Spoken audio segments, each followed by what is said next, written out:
বিসমিল্লাহির রহমানির রহিম। আসসালামু আলাইকুম। ভালো আছেন আপনারা মা বোনরা?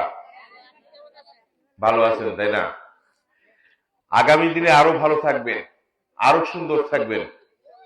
যখন বাংলাদেশে গণতন্ত্র ফিরে আসছে, মানুষ ভোটের মাধ্যমে তাদের প্রতিনিধি নির্বাচিত করবে, মানুষ যখন ভোট দিয়ে তাদের মনের ইচ্ছা পূরণ করবে, যাদের মনোনীত প্রার্থীকে এমপি বানাবে, আরো ভালো থাকবেন, সুন্দর থাকবেন। জাতীয়তাবাদী দল বিএনপি আপনাদের ভালো রাখার জন্য, গ্রামের মানুষকে ভালো রাখার জন্য, গ্রামের মানুষ যাতে সুন্দর থাকে, স্বাবলম্বী থাকে, তার জন্য বিভিন্ন ধরনের পরিকল্পনা নিয়েছে। মেয়েদের স্কুলে উপবৃত্তি চালু করেছিল, শিক্ষা বিনিময়ে খাদ্য কর্মসূচি চালু করেছিল, মেয়েদের পড়াশোনার বেতন বই ফ্রি করেছিল, ঠিক না? খালেদা জিয়ার আমলে এগুলো হয়েছিল না? এখনো চলছে। একটা সরকার যদি একটা কিছু করে, সেটা ধারাবাহিকভাবে চলতে থাকে, কিন্তু শুরুটা যে করে সে আমাদের কল্যাণে করে গেল, এটা বহমান, চলমান, চলছে, তাই না? আমাদের বাংলাদেশে বিএনপি ক্ষমতায় গেলে প্রধানমন্ত্রী হবে কে? রাষ্ট্র ক্ষমতায় গেলে প্রধানমন্ত্রী হবে জনাব তারেক রহমান, তাই না? তারেক রহমান আপনাদের জন্য কিছু পরিকল্পনা নিয়েছে। এই যে ফ্যামিলি কার্ড, এই ফ্যামিলি কার্ড বিএনপি ক্ষমতায় আসার সঙ্গে সঙ্গে প্রথমেই 50 লক্ষ মহিলাকে এই ফ্যামিলি কার্ড দেওয়া হবে। এই 50 লক্ষ মহিলার মধ্যে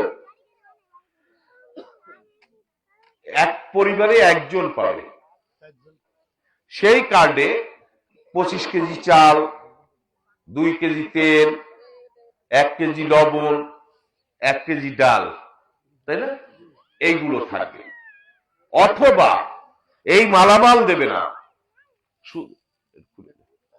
মালামাল দেবে না, 2000 থেকে 2500 টাকা আপনাদের দিয়ে দেবে। হয় মাল দেবে, না হলে টাকা দিবে, যে কোনো একটা দিতে পারে, যা আপনাদের কাজে লাগে। কৃষি কার্ড, কৃষকদের জন্য কৃষি কার্ড করেছে। এই কার্ড দিয়ে, আমার নুরুল আমিন বাবুল ব্যাখ্যা করেছে, এই কার্ড দিয়ে আপনি ব্যাংক থেকে লোন নিতে পারবেন কৃষি জমি চাষাবাদের জন্য। শুধু লোন না, এই কার্ডের টাকা থাকবে, ভর্তুকির টাকা দেওয়া হবে। সেই টাকা দিয়ে আপনি লোন ছাড়া এই কার্ড দিয়ে আপনি সেচের তেল কিনতে পারবেন, বীজ কিনতে পারবেন, সার কিনতে পারবেন, ওষুধ কিনতে পারবেন। স্বাস্থ্য কার্ড, স্বাস্থ্য কার্ড দিবে, যে ওই কার্ডটা দেখিয়ে আপনি ট্রিটমেন্ট নিতে পারবেন, ওষুধ কিনতে পারবেন ওই কার্ড দিয়ে ফ্রি। এই ধরনের 10টা কার্ড আমাদের থাকবে খেলাধুলোর জন্য, যারা খেলাধুলো করে, ক্রীড়া, তাদের জন্য। এইভাবে 10টা কার্ড, মানে বাংলাদেশের প্রতি পরিবার সরকারের সুযোগ সুবিধা পাবে। আমি আপনাদের কাছে শেষবারের মতো অনুরোধ করতে চাই যে আমাকে আপনারা ধানের শীষে ভোট দিন, আমি আপনাদের উন্নয়ন বুঝে দেব।